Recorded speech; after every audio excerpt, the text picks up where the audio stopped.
Chief minister Siddaramaiah ने विधानसौधा की सीढ़ियों पर 140 नई केएसआरटी बसों का इफ्तिताह किया, जिनमें 40 नॉन एसी स्लीपर पलक्की बसें शामिल हैं।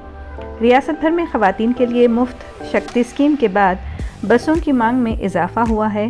हुकूमत ने सरकारी बसों में भीड़ कम करने के लिए सैकड़ों नई बसें खरीदने का फैसला किया है। ताहम शक्ति स्कीम पलक्की बसों के लिए लागू नहीं होती है। इस तकरीब में डिप्टी सीएम डीके शिव कुमार, वज़ीर ट्रांसपोर्ट रामलिंगा रेड्डी, केएसआरटीसी के सीनियर अफसरान और दीगर ने शिरकत की।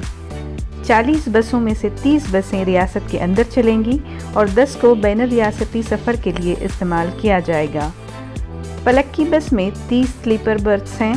हर सीट के लिए मोबाइल या लैपटॉप चार्ज करने की सहूलत, LED लाइट्स, ऑडियो सिस्टम ताकि मुसाफिरों को बस स्टॉप के बारे में आगाह किया जा सके, जूते रखने के लिए मखसूस जगह, बस के पीछे एक हाईटेक कैमरा वगैरह शामिल हैं। वज़ीर ट्रांसपोर्ट रामलिंगा रेड्डी ने बस का नाम तजवीज़ किया था।